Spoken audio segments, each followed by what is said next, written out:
Reconsider Christ podcast provides real-life examples on how Christ works to interact with our lives. Our guests paint on the canvas of life their stories of joy, heartache, struggle, and victory. You will learn more about the true nature of Christ, for it is time to reconsider Christ. Mark Whitacre is 32 years old when he becomes the division president of a Fortune 56 company. Then the company gives him a $1 billion check to help grow his division faster through acquisitions. Mark is certainly the rising star at ADM. Life is so good. He has what most of us are pursuing: houses, cars, prestige, family, and even has the Wall Street Journal and Fortune magazine asking if he's going to be the heir apparent to the CEO. Then one day, Mark walks into the office after working for 2 years at ADM and unexpectedly receives a $1 million spot bonus in cash and stock. That's the day Mark's life became hell. Listen in today as we discuss how Mark became involved in an international multi-billion-dollar price-fixing scheme, became an informant for the FBI, spent 8.5 years in prison, and how Christ took this broken man to new heights. Well, good morning, Mark. Good morning, Gene. Thank you for having me. Oh, I've been so excited thinking about our podcast this morning and the things that we're going to discuss. And as I said in the introduction, your life and the journey that you have taken is just absolutely amazing. It's been out there in front of everybody for good, bad, and indifferent. And I just appreciate your transparency and openness. And to talk about the things we're going to talk about today are going to be great. So let's start, Mark, with you graduated Cornell, you have your PhD, you're going to Ralston Purina. Tell me just a few moments, who is Mark, and then who are you in Christ at that time? Yeah, I grew up in a Christian family with Christian parents, and they'd forced me to go to church and forced me to read the Bible.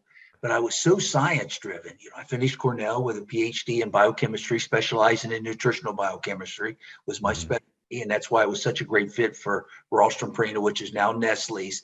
But I tell you, Gene, where I was at that time, I had 8 years of sciences, even professors that say, boy, if you're a Christian, you can't be in my class. If you're a Christian, you can't be a PhD scientist. And after hearing that in a secular at Ohio State and Cornell for 8 years, bachelor's, master's, and PhD, I thought my parents believed in Jesus only because they didn't go to college. That's where my head was at that point.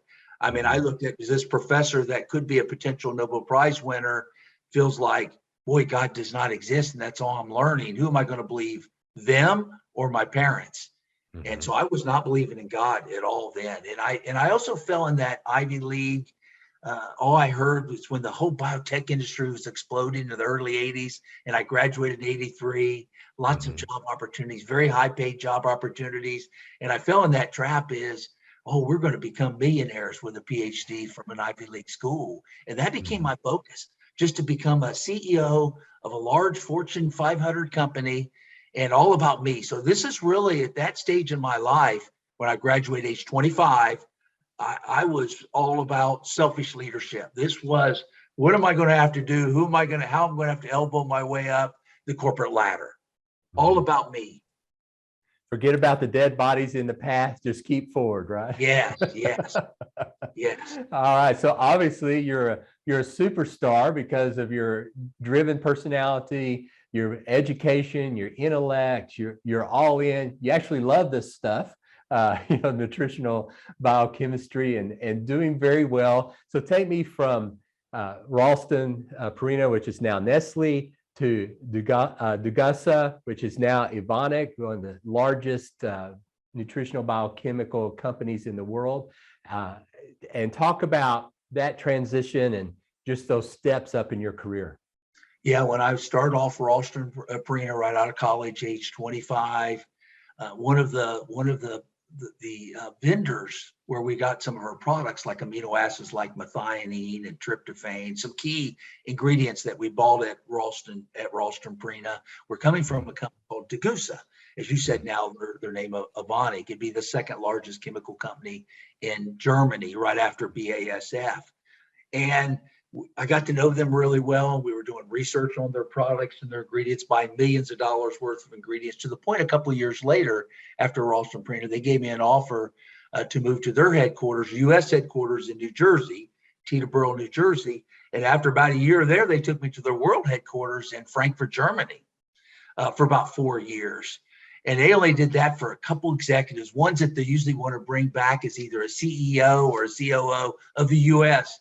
operation. So I knew it was a great opportunity. I was 27 when they moved us over to Germany at the Frankfurt facility. Then I came back as vice president back in the U.S. 4 years later. And I will say it had a very ethical, very great, had a great moral compass. I had great mentors in my life there. And I look back, when I went from Degussa to Archer Daniels Midland, I was about 6 years total at Degussa at that point. 4 years in Germany, was back in the U.S. for another year. Vice president then, when ADM made an offer that I couldn't refuse, at least I felt I couldn't refuse at that time, where my mind was. Yeah. I look back, I should have stayed where I was. It was just the right moral compass. I wouldn't call it a Christ-centered company, but they definitely had a really good due north ethical compass. So I had some good mentors in my life during that time, compared to the change when I went for Archer Daniels Midland, become divisional president of their biotech division at age 32, with bonuses and stock options. It was in the 7 figures, high 6 figures, just base salary, $350,000 a year base salary. And this is 1989. 30, we're talking 33 years ago. 350,000 base, but with the bonuses and stock options in the 7 figures. And when I got offered that, I didn't think about long term. I didn't think about, boy, I'm learning so much here at Degussa and on a really good track. I thought about, this is just a quick move up, and what an opportunity this is what I thought. But it was definitely still selfish leadership thinking at that time. Yeah, and it was really just pop. 25, you're out of school. Then from what you're saying, Ralston Purina, you weren't there, 18 months? Yeah, that's correct. About 18 months. Then you're in New Jersey, and then all of a sudden you're in Germany. So this is pretty much a whirlwind. You're one of those guys I like to talk about. You're getting promoted so fast, you don't have time to work. And I think that was part of the downfall too. It was promoted very young. So I think I had the technical expertise, but I didn't have the maturity. So I think that was part of the self-destruction too that was going on during this time. I'm thinking this is really moving up, and this is reaching, heading towards the pinnacle. But in reality, it was heading towards some very difficult times. Yeah. So now you're back in the Midwest. So you and Ginger are feeling great about that. You're kind of among your people. So you're feeling very comfortable. You're going to work, you get a new division. They're just throwing money at you like crazy to build a division. You're doing acquisitions. You're doing the dream, in every way. Your business is vital. You're the center of the company's expectations and dreams. You have the huge CEO's former house. You're building horse stables. You have cars in the garage you haven't even driven, and you're working like crazy. And all of a sudden, you hear about price fixing. Tell me about those first few moments and what was going on in your mind when you first heard that. Because now you're in a completely different culture than Ralston and Degussa. Yes. And when I first started hearing about price fixing, I started hearing it fairly highly on just kind of the rumors at when getting a cup of coffee at the water cooler, and I would hear rumors and so on. But I thought, well, I'm divisional president of the division I'm responsible for, so therefore we're like a separate subsidiary, separate division. No matter what happens elsewhere, it doesn't impact us, doesn't affect us. We're doing the right things morally. So I felt like there was no bleeding of the price fixing into the biotech division. But then the vice chairman came to me, and it would have been about April 92. And I was there a couple of years in the company then. So they knew me, they trusted me. I was becoming part of the family. And he stated all that. Hey, Mark, you're part of the family. We're going to start bringing you in to some of the things we're doing now. And he gave me $100,000 check and about 25,000 shares of stock at that time. So combined, that was almost $1 million. And it wasn't a normal performance review time. So it was a kind of an odd time to receive that. But I was so greedy, I sure wasn't going to try to give it back. This is everything I was pushing for and striving for at that stage in my life. And so 2 years with the company. And he said, Mark, we're doing some things. And about an hour later, after that bonus, special bonus, he came back and he said, look, Mark, we're doing some things that we need to bring you into. You know, the CEO was already mid-70s and the president was 71 then. He was 69 when I joined, so he was 71 then. So they had to be thinking of succession. And he started sharing about a price fixing scheme. And I made a comment. I said, well, I said, Mick, that's not legal. He was vice chairman. I said, Mick, that's not legal. And he said, well, everybody does it, Mark. In the commodity business, you can't survive without it. That these politicians put antitrust laws against price fixing on the books in the 1800s. They were not in business, didn't know anything about business, but I'm telling you, Mark, they didn't know what they were doing. These laws should not be on the books. The government even does it themselves too on milk price regulation and gas price regulation. They even do it themselves. So he really rationalized and really watered it down and said, this is the way business is. And that they don't even monitor those laws that are on the books. They don't even enforce those laws that are on the books. And he said, Mark, we've been doing it for well over a decade. It's the way business is done. And we need to start mentoring you and training you how to do this. Amazing. And so you go home to dinner. What are you thinking internally? What's going on inside of you? Well, I'm thinking this. And again, just getting a bonus even that day, I was so caught up in the bells and whistles, the jet, the mansion, the 8-car garage, the Ferrari that I had in the garage, and the other cars. I was so caught up in the bells and whistles, Gene, that I bought into his rationalization, hook, line, and sinker. I mean, I started thinking, well, everybody does it. I'm only at this point would have been 34 years old. I was a couple of years there already. So I graduated 9 years earlier from Cornell. And these guys are 30 years plus in business. I thought, this is the way business was done. I've been naive, but this is the real world. So I wanted to stay there and I wanted it to work. And that would really been the time at the fork in the road to leave for sure. I was so almost addicted and obsessed with the compensation and with the materialism that came with that I fell and I sold my soul to be part of that culture. And it's the driving goal. So during your education, coming out, you're driving to the goal that's in your mind. To become the next CEO or COO. They were grooming a son, and that's who Mick, the vice chairman, was the son of the CEO. But they were grooming me, and they were very open about it. They were grooming me to be the COO, to be the number 2. So I went from a number 4 divisional president to eventually to the company president and COO, the number 2. And that was where my whole focus was there. Yeah. It totally makes sense. So where's Christ at this time? On a back shelf in a parallel universe?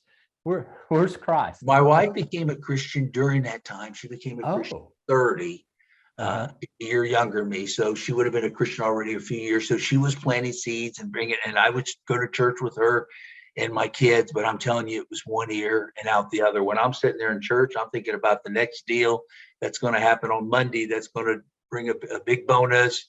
I was not concentrating on that. I just felt like, as busy as I am, I'm glad that my wife's busy. And I was looking at church as a good thing in her Bible study group because it kept my wife busy. It allowed me to work even more, is what I was. Right. And you're providing for your family and you feel like in every way imaginable. And, I want people to understand the magnitude again of what you're doing if they haven't read the book or seen some of the information out there. But literally, and I don't believe this is an exaggeration, you can correct it, ADM was throwing hundreds of millions of dollars at you to build out that nutritional biochemistry division. And you had the lysine plant, which was, central That to was the almost story. 300 million alone, Three, just that. right there. Yeah. And the number I have in my mind is there was almost a total investment in 1980 dollars of $1 billion into the work that you were doing. That's correct. We bought the Yeah. Pfizer citric acid division. That was about 400 million Yeah. to buy an existing division with citric acid, which is also a fermentation product. So just lysine and citric acid was about 750 million, but it was over $1 billion in Yeah. 1989 dollars that was invested. It was the That's fastest growing division in the company by far. Yeah. Yeah. Yeah. And so, it's in that context. You're moving fast, you're achieving all your goals, your family's doing well, you're adopting, you have a child, it's just all goodness.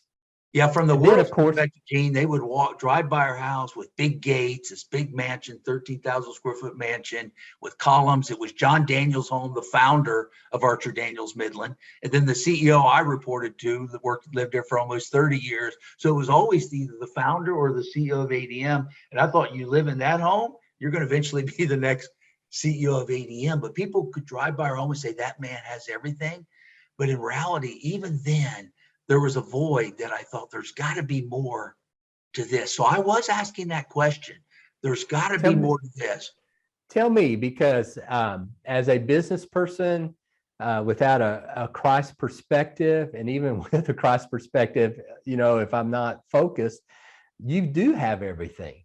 You even have Wall Street asking, is this the guy? Where's the succession plan? And the stock price actually moving up when they make it fairly clear that you are the guy. So, Yeah. I mean, you've got the whole thing. Today you'd be on Squawk Box and MSNBC, and, you'd be everywhere, right? As that guy. So what in the world were you thinking that you didn't have everything? I asked, and my wife would ask me this question too, and I would ask myself, well, what happened if you got to the level of Warren Buffett, or you got, and it probably wasn't going to become that level, but it was just a good question to ask, to really think it through. What happened if you became a Bill Gates or a Warren Buffett? And as I was thought about that during that time, Gene, I think I'd still be saying, boy, this is not enough. I mean, it's, if that's where your obsession is and addiction is greed and materialism and income and compensation, it will never be enough. And I was there. No matter how much it was never enough. And I think it could have went from tens of millions to $1 billion, and I'd still be saying, what's next? What's next? I mean, I was on that track that, you get a Ferrari 2 weeks later, you think, well, what better car is that? Is there?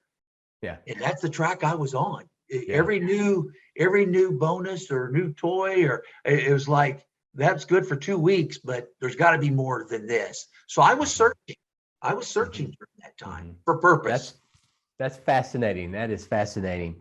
So as all the press and information, the book, the movies, the documentaries, they well chronicled, then it all comes crashing in.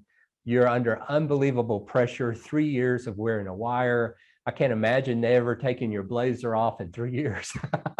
So, as you hid the recording devices, some of the stories from that time and just what's going on, and you're out there at 3 a.m. and Ginger knows there's a problem because you're blowing leaves off the driveway in a thunderstorm, but your mental state has just been torn because you're living 3 or 4 lives by that time.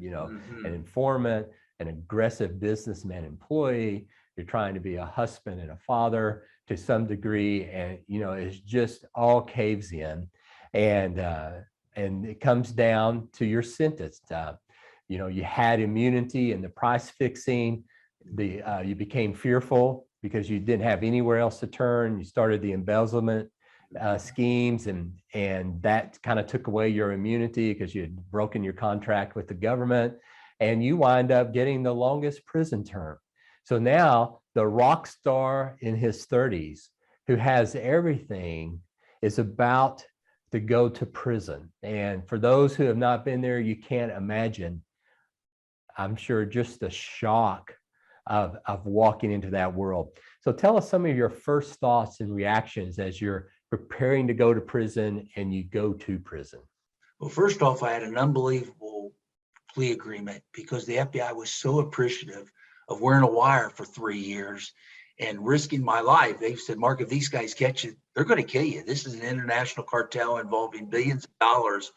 So first off, I had an unbelievable plea agreement. They gave me a plea agreement of 2 years, but they were going to have a mitigating sentencing hearing where the 3 FBI agents march up in front of the judge and say, we had no case without him.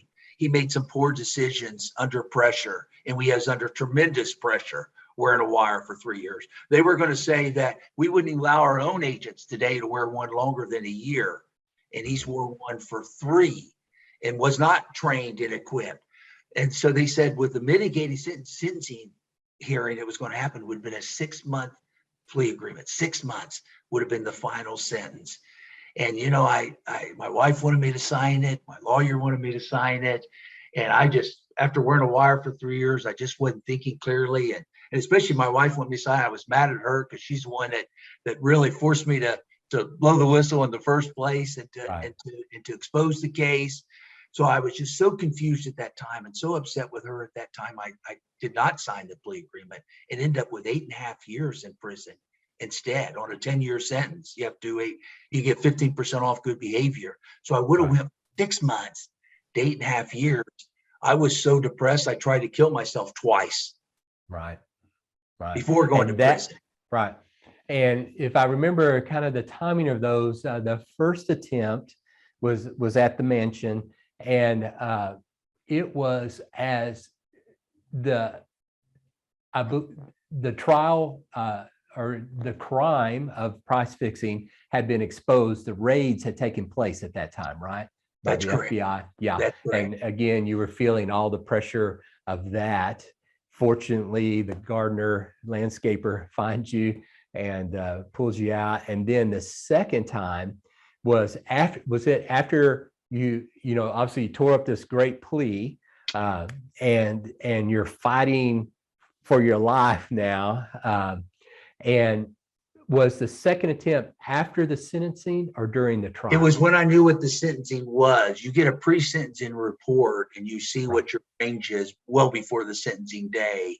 So it's when I knew I had to do at least 8.5 years on a 10-year sentence, at least, when I would have had 6 months. And I actually had, like you said, I actually had immunity in the beginning. The 6 months became as a result of the fraud because they were so sympathetic of what how I assisted them in wearing the wire. So I went from immunity to a 6-month sentence and now in 8.5 years. And that was so depressing. I thought, how am I going to do from age 40 to 49 in prison? I didn't want to live. I really didn't. I mean, I was at the end of myself, for sure at the end of myself. Mm-hmm. And because the world that you wanted is gone, there's the pain that you're inflicting on your family. And I totally get it. What? And I even thought they were better off without me. I thought, here's this lifeboat that there's this chance for them to survive. And if I'm on that lifeboat, it sinks because of the situation I was in. I was even thinking then, Gene, that they're better off without me. And unfortunately, that's a very interesting comment, Mark, and not a way I thought we might go in the podcast, but we need to go here. So many people who commit suicide or attempt suicide, that's one of their thoughts. The world is going to be better off without me.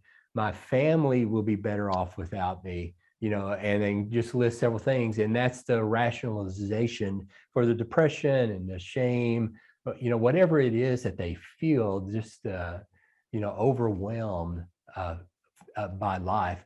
So take me from, you're sitting in the car, the engine's running, you pass out, Ginger finds you. Talk to me from the point where you say, life is better for Ginger and my kids, for me to be dead, to, is that really the truth? And how did you learn that truth? Yeah, I mean, I really felt that at that time. Wrote a 17-page letter to Ginger and our kids, and I just thought life for sure would be better without them. I'm about ready to go to prison for 8.5 years, lost our livelihood or income. The day that ADM learned I was the informant, the very day, they called me at midnight that night and said, please don't come back. We know you're so I mean, I was the enemy the very day they learned that I was the one wearing the wire. And it was David and Goliath. I mean, here's a $70 billion company coming after you with everything they have, all the might that they have, because they thought, we'll kill the messenger. Maybe their way to get off the hook is kill the messenger. Unfortunately, it didn't work for them because there were too many tapes and videos of them. But that was what their goal was then, just destroy the messenger. But, I was in the newspapers a lot. It was a very high profile case, like an Enron or WorldCom or Martha Stewart was in the media a lot. And there was a person who read this first, was named Ian Howes, and he was CFO of a pharmaceutical company, but he was also part of Christian Businessmen Connection, CBMC, Christian Businessmen Connection. He reached out, and I never forget, after Ginger was planting seed all those years, almost 10 years by that point, planting seeds about Jesus, I never forget, he said, Mark, prison's going to be the beginning of your life, and you're going to find your true purpose in life with the journey you're ready to start. And I'm hearing that, and I'm thinking, this is the craziest thing I ever heard in my life from a guy that just read about me in the newspaper. And he started pouring into me and discipling me and introduced me to Jesus. And to the point where I didn't want to take because first when the suicide attempt didn't work, I kept thinking about, well, I'll do it right the next time. But it gave me the point where I had hope. I wasn't a Christian yet, but I had hope. I think, well, this is worth living. I had some hope because I was helpless and hopeless when I tried to take my own life twice. Yeah. Fascinating. And let's talk about that for just a moment. As this guy starts bringing hope into your life, where are you and where is he? It's not like he's in Decatur and drives across the street to talk to you. Where are you located? The amazing thing is, Gene, and I know this is a miracle when you think about it, we couldn't stay in Decatur. Decatur is 80,000 people and 30,000 work for ADM. I mean, it's a company town. Decatur, Illinois, 3 hours south of Chicago, Central Illinois. Yes. And here I'm the enemy. I mean, they're coming after. We couldn't stay there. So I ended up, amazing. So within a couple of weeks, I was offered a CEO job in Raleigh, North Carolina. And I kept that job until a week before I went to, just a week or two before I went to prison. Yeah. And at a small biotech company. Mm-hmm. And I was there, and that's how I ended up in the Raleigh, Chapel Hill area. And that's where Ian was chief financial officer of a company. Okay. So I was before prison 3 years in the Raleigh. As I was going through the court system, I was 3 years in the Raleigh, Chapel Hill area, and Ian was in that area. Which had to be, again, another totally crazy time in life. The trial, sentencing, you're working, your family's in a different place. Oh, my goodness.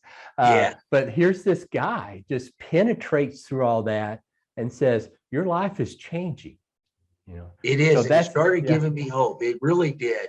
And I would say that Ian, I would have become a Christian being discipled by Ian for those 6-7 months if it wasn't for that 8 years of college saying Darwinism and Big Bang Theory and there is no God. I still had that science block at that point, being a PhD scientist and so many professors saying there's no way God could exist. That was still ingrained. And that was Ian planted seeds that gave me hope, but that was still my block at that point. So who's Christ at that moment?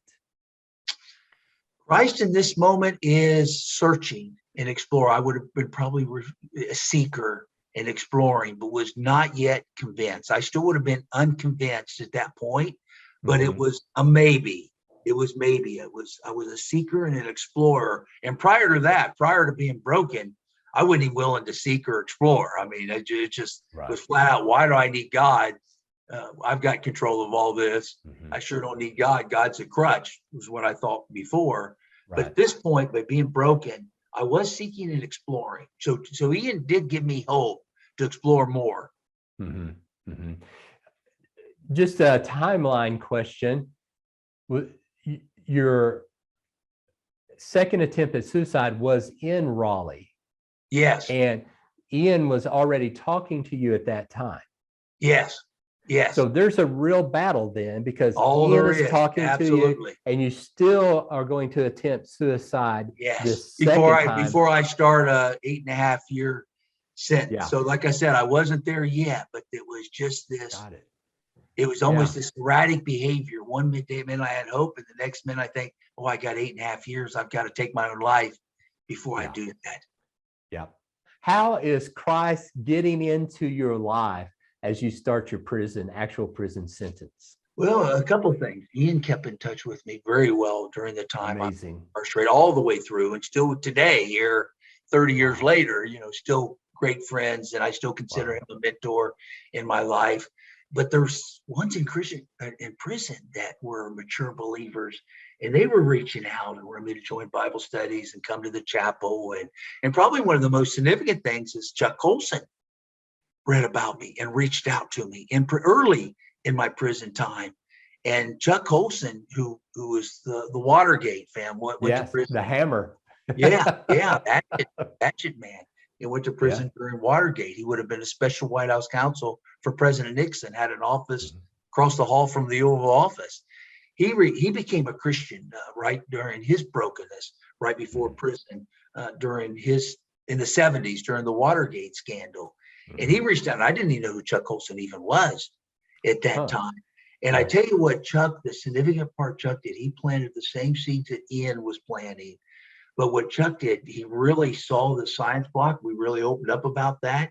And he started showing article after article and book after book of some of the best known scientists in the world that the universities don't talk about, that they're Christians. Right. Like a Francis Collins. And I remember he showed me an article of Albert Einstein, where Albert Einstein said only God could create the universe and only God could create a great man. The Big Bang Theory was impossible. And I tell you something, they never talked about that at the university. You learn a lot about Albert Einstein and his theories, but you never learned that he said that.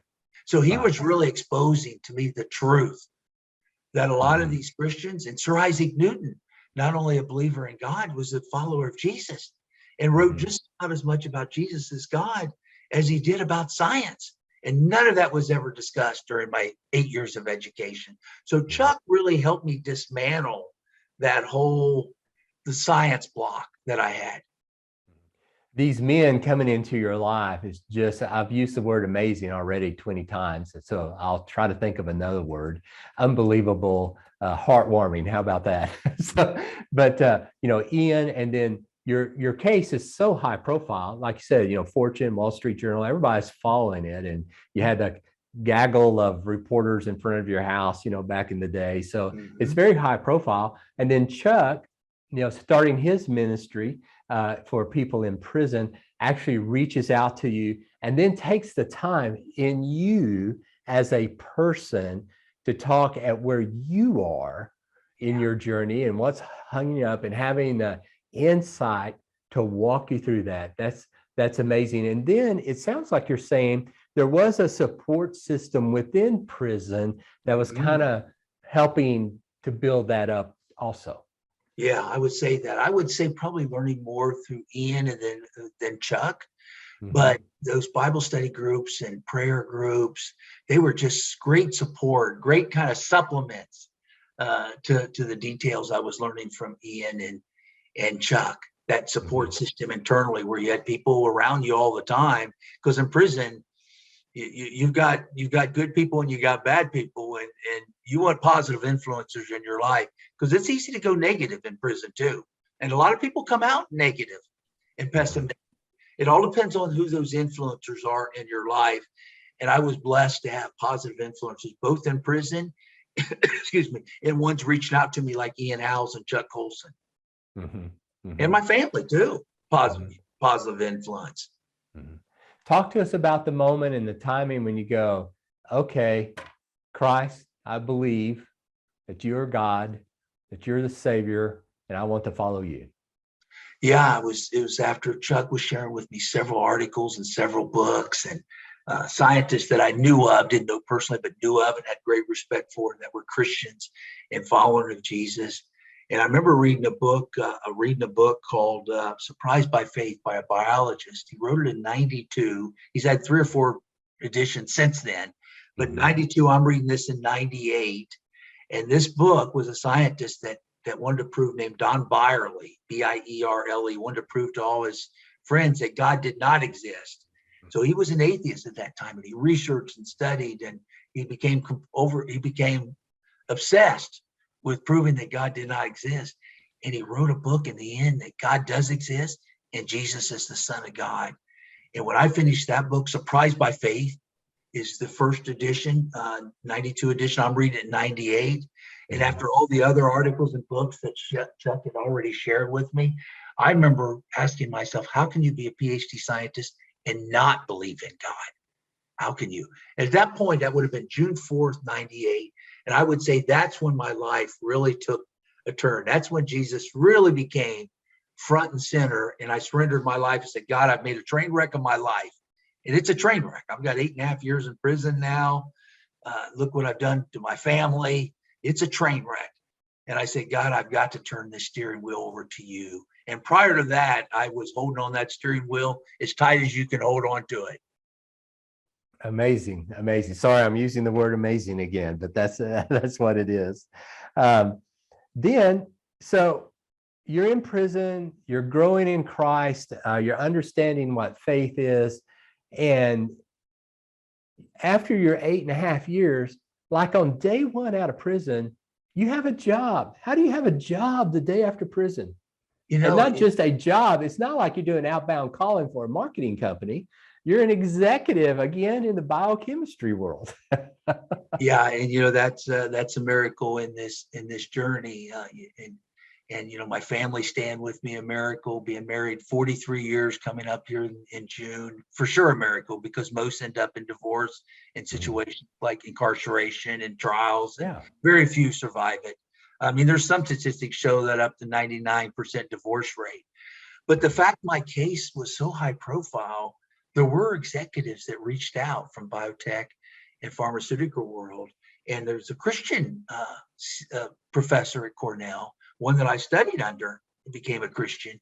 And he introduced a biotech company to me that visited me in prison.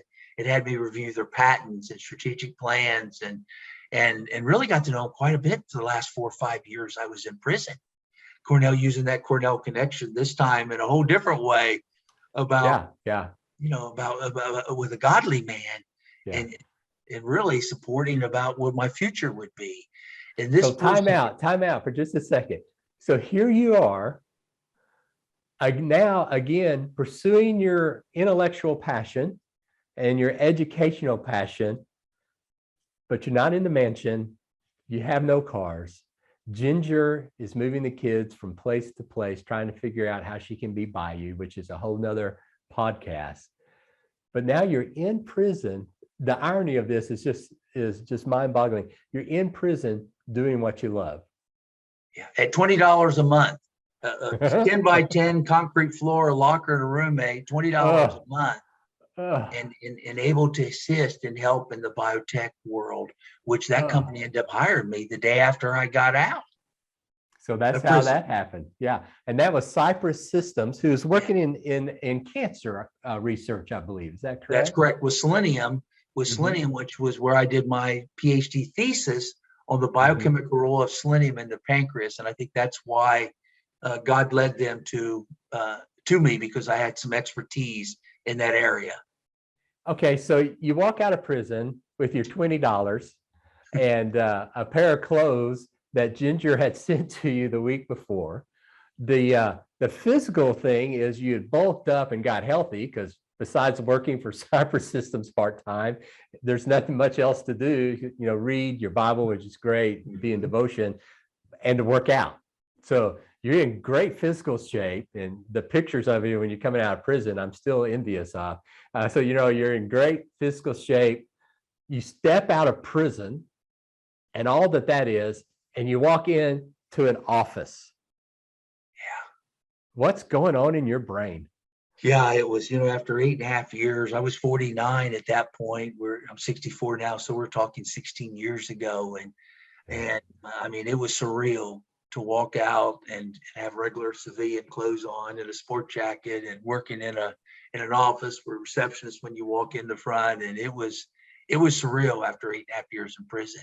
And when I went to prison, the cell phones in 1990, when I went in 1998, they were like these big military phones, you know. When I got out, they're little tiny flip phones, you know, in 2006. And even to get gas, I was used to paying cash. I mean, the whole world had changed. Google, Yahoo, none of those existed. The world had changed in those 8.5 years. Exactly. And now tell me about this culture you walk into at this company and now your new appreciation for that. Oh yeah, Christian CEO. I'm still on their advisory board even today, all these years later. Christian CEO, great culture. Paul Willis, a wonderful, remarkable CEO, godly man. And so not only do we talk about science and selenium and prostate cancer research and all the clinical trials we were doing, we talked a lot about God and the community and what we can do to make the world a better place when we leave it and when we gain. And so, yeah, it was a whole different culture than what I was used to, price fixing and fraud and every quarter, what's the stock price going to be? And that's why the frauds happen. The price fixing happens to try to get higher earnings, to drive the price up, because so much of our own earnings at ADM, our own income was in stock options. So everything was drive the stock price up every 3 months. Here's this 100-year-old company that's concentrating on every 3 months when earnings. And now I'm at a company that's doing trials. Some of them are going to be going for 10 years before you even know what the result is. This long-term thinking and thinking even internally, it was such a great culture, such a difference that I had never experienced in my life. So describe the 32-year-old Mark walking into ADM versus the 49-ish, 50-year-old Mark that walks into Cypress Systems. Yeah, the 32-year-old would have been that I'm going to do at all costs. I'll step over my own grandma to move up. And the 49-year-old joining Cypress Systems as an executive, and eventually I became the COO eventually of the company, was how can you make a life of significance? It was almost like a life of success, but success being that selfishness, that the way the world defines success at age 32. And now at age 49, looking for I feel like I found my purpose, which was to serve God, and to serve God in ways to make the world a better place, to serve others. And it was all about how I could help others, versus at 32, it was, what can I do that's going to help myself? Right. Big difference. Tell me the meaning to you of servant leadership, because you talk about that a lot in some of your literature, and that real change from selfishness to servant leadership. Yeah, to me, servant leadership is how you can help others around you, employees, your vendors, your customers. How can you make their lives better, and even applaud and help them move up and their life improve. It's so much more important and so much more rewarding, I should say, than helping. I help guys get their GEDs. With all the education I had, they used me a lot in the education department in prison. I help lots of guys get their GEDs, 2-year degrees through correspondence. And here it's $20 a month I was earning. But it was some of the most rewarding, Gene, it was some of the most rewarding years of my life, was those prison years, because I learned how rewarding it was to help someone else, because I never experienced that prior to prison. Yeah. Right. To serve others is very rewarding. So you eventually leave Cypress Systems to go to an organization you've already mentioned, CBMC, Christian Businessmen's Connection. Tell me about that transition, because like I said, you're in selenium, you're doing what you love, you're growing in Christ. Ginger has to be walking on cloud 9 because you're sharing Christ together. You're able to be involved in your children. Unfortunately, your children have grown up while you were in prison, so you miss that great time of their lives. But that's being recovered now, and you decide to leave the marketplace to go into a ministry. Tell me about that. Yeah, I would say I stabilized our family financially during that time, which is a lot more stable compared to when we were in prison, even though Ginger was blessed by some of the companies that actually helped cover all her expenses when I was in prison. But those are short term. I mean, those were just during the 8.5 years I was in prison. We still had to be looking longer term. So stabilize the family at Cypress. And I was speaking at some of the large prayer breakfast events and large events for CBMC, Christian Businessmen Connection, the very first group, Ian Owls, that reached out to me those many years ago before I even went to prison. So it was an organization that had a big impact on my life. And I started speaking at their prayer breakfast, and they started asking, but won't you come on board? Won't you come on board and be our national director and do this at 7 or 8 events a month versus 1 or 2 a month when I was COO of Cypress Systems. And so I prayed about it. I was 55 at that time, and looking, I really want to finish strong for God. And God led me to become the national director of CBMC, which I did. And eventually, shortly after that, I became the COO for the last 4 years of that, the COO of CBMC. So I was there almost 8 years. And God led that decision. And it was just a decision to finish strong, to use, but I stayed. I loved what I did, and I loved the clinical trials at Cypress. So I stayed on their advisory board, where I still could assist on some of the where I had where my skill set was on the clinical trial design and interpreting results and things of that sort. So I stayed involved, but went full time with CBMC and spoke for almost 8 years at 7 or 8 events a month, all around the country. Even spoke in Israel and Colombia, South America, and really sharing my testimony about what God can do in a life, a transform life, from selfishness to servant, all through God. So to share that from city to city and state to state was a wonderful, wonderful season. I still speak at prayer breakfast even still today. So, Mark, your thoughts and ideas on servant leadership are very encouraging. And it strikes me that you have these people entering your life. There's Ian, and then there's Chuck, and then there's people in prison, the last place you would expect, who are encouraging you, and they're all serving you with no ulterior motive. There's nothing you have to offer. You are broke. You have been dismantled in the press in front of the country. You have nothing to offer, and these people keep showing up to serve you. And even to the point, the victims of your price fixing, ADM called themselves the supermarket of the world, and literally your products are on almost everything on the grocery shelf that consumers buy. So all the large PCG companies were your clients, Coca-Cola and others. And talk to us about, they actually created a fund from the hundreds of millions they won from ADM in court and in proceedings.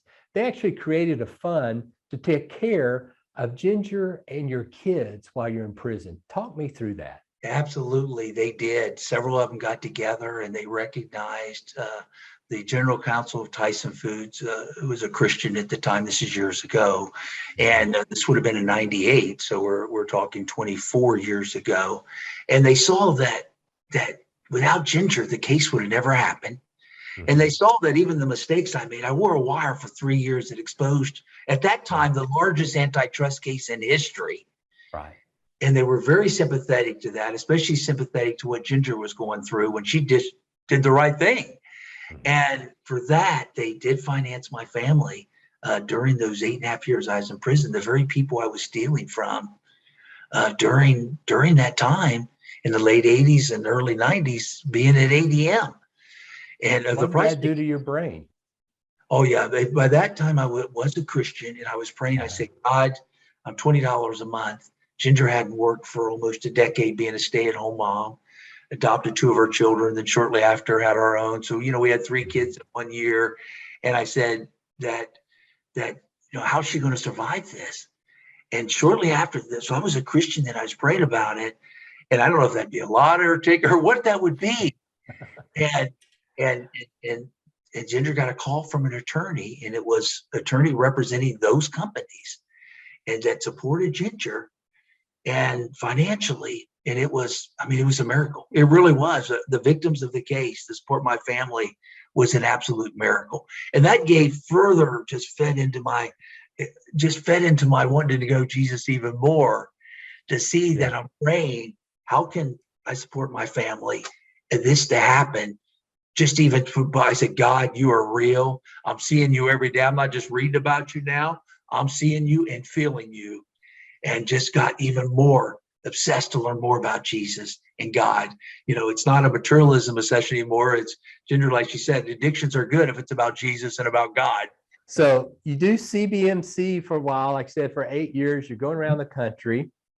You become acquainted in some way with Coca-Cola Consolidated, the largest bottler for Coca-Cola, and not Coca-Cola Atlanta, an independent company traded on the NASDAQ, based in North Carolina. And tell me about becoming aware of them, T Factor, and now like your total focus is company culture and why that's so important. Yeah. Well, basically how I met Coca-Cola Consolidated several years ago, speaking at events for CBMC, and Coca-Cola Consolidated was one of the donors and supporter of CBMC. And I was speaking for them at the company's, at the CEO's farm. They had a mentoring program, and they asked me, because they've heard of my story and heard me speaking at prayer breakfast, they asked me to come and share at that. That would have been 4 or 5 years ago now. And the CEO was there, Frank Harrison, the chairman and CEO. And he found my story very compelling testimony. And he said he started this event that he started a few years earlier called T Factor, Transformation Factor, where they take the journey of Coca-Cola Consolidated being a faith-based company for 22 years, the 22-year journey. Started with chaplaincy. There's chaplaincy in every plant, 102 plant sites, over 100 Bible studies and prayer groups, radical mentoring, which is a discipleship program about Jesus that's ongoing throughout the company. And all these things have been going on for 22 years. And he had to share my testimony. And he said, Mark, you're an example of what a transformed life is all about. And you're an example of where we train servant leadership. You're an example of a selfish leader becoming a servant leader. So, he said, I'd love for you to share at T Factor event. So in late 2018 and all of 2019, I started sharing at their T Factor events, each one kind of my personal journey testimony from a not so much from an antitrust case standpoint, but more from a transformation from a selfish leader to a servant leader, right, and finding my purpose in that journey. That how you become purpose-driven, because Coca-Cola Consolidated is a purpose-driven company. Their official purpose statement has been for years and they live it, is to honor God in all you do, to serve others, pursue excellence, and grow profitably. So it's all about honoring God and serving others, and they live it. So I started speaking at those events, and then their executive director at that point was about mid-70s, was looking to retire. And we started talking about me replacing him, and I replaced him the end of 2019. At T Factor. Yes, at T Factor, Transformation Factor, as the executive director of T Factor, where we are involved also in transformation within the company, but especially T Factor is involved with equipping other leaders, 250 leaders each quarter, the companies that are unrelated to Coca-Cola Consolidated, and we help share with them about how integrating faith and equipping servant leadership is a good thing. It's good for your culture. It's good for your business. You do it for God, but it's also good for your business. Why is that? Prove that to me, Mr. Scientist. I tell you, when you, just like myself in prison at $20 a month, when I was serving others, how I found it so rewarding. When you equip servant leaders, they find it so rewarding. The retention rate's high, our turnover's low, our absenteeism is low. People love to come to work and serve. Even we're 17,000 employees, and not all are Christians. So even the non-Christians love environment. They share with us when we do our engagement surveys that where they have a servant leader that cares about them, where we give co-consolidate in the communities where they work. So they love the environment.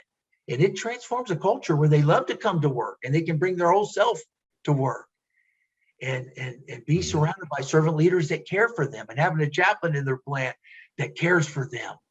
I mean, it's made a tremendous impact on our culture. Tremendous. That's fascinating, because at Reconsider Christ, we're trying to tell that type of story of the teachings of Christ are phenomenal, and they are what you crave. Whether you're on the left or the right or in the middle, you crave these things that Christ taught about. And here you say the non-Christians at a heavily Christian company are not uncomfortable, but they actually lean in. They may never believe in Christ. They may never want to follow after God, but they see what they desire in a workplace: respect and love and dignity and fairness and an opportunity to do good work. Yeah. So They embrace it. They embrace it. You and Ginger are having a somewhat heated discussion, and you turn and look at her. I think she says something in the context of, you need to turn this over to God. And you turn and look at her and say, I have more power than God. Did you really say that? Yeah, this is actually was out on the driveway at blowing at 3 in the morning with a Is gas that the 3 a.m. episode? during a thunderstorm because I'm falling apart wearing a wire for so long. Yeah. And she comes out with an umbrella over her head during this thunderstorm. She says, Mark, come back to the house, come back to the family. And she said, more importantly, Mark, you need God. And I never forget, I said, why do I need God? I have more power than God. I'm going to be the COO and president of the 56th largest company in America. Why would I need God? And she said, I'll never forget, she said, Mark, you need God more than ever. You're blowing a driveway off at 3 a.m. during a thunderstorm. She said, you need God more than ever, and only God is going to get you through this. Now, at that time, I could not comprehend that, but I definitely get it now. And we even look back and thank God that I didn't sign that 6-month plea agreement that would end up being 6 months in federal prison, because we feel I would have never listened to Ian Howes, even though she was mad at the time when I didn't sign it, that I would have never listened to Ian Howes, would have never listened to Chuck Colson. With only 6 months, they may not even reached out during that time. Yeah. They reached out because they knew the sentence was long. Right. But I don't think I would ever become a Christian. I think, and she says this in interviews, she said on national TV, she said, I think my husband would have came out the same greedy man he went in. God gave him exactly what he needed, which was 8.5 years in prison. And I don't think I needed 8.5 years. I think 2 or 3 would have been enough. But I do agree. But I do fine, 2 or 3. Yeah, but 6 months would have not.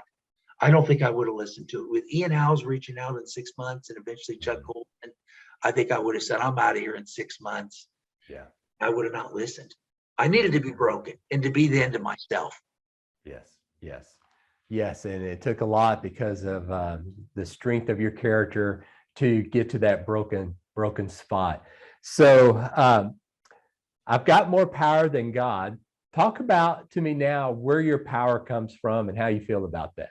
Oh, all my power through the Holy Spirit of God. I mean, there's no doubt about it. I've got nothing. I try to be less. I try to reduce. I try to decrease. The more that I accomplish is only because of God. God is accomplishing this. And I'll never forget a quote that Chuck Colson gave me in 2006. And I did quiet time, but I didn't have quite the amount of time that I had when I was in prison, when I had free time, after I was really building my faith journey and my relationship with Jesus. And I remember I told Chuck, I said, Chuck, I'm doing quiet time, but it's 15, 20 minutes. I can't do near the time that I used to in prison. And he gave me a quote, and I never forget this quote. It was by Martin Luther. And he said, Mark, this is the quote. He said, I have so much to do today. There's no way I can get it all done. Therefore, I'm going to have to pray for 3 hours, because that's the only way God can accomplish it. So in other words, when you're busier, Mark, you've got to pray more. And God will redeem that time, because God's the only one going to take care of that busy schedule, not you. Apart from God, you can do nothing. With God, you can move mountains.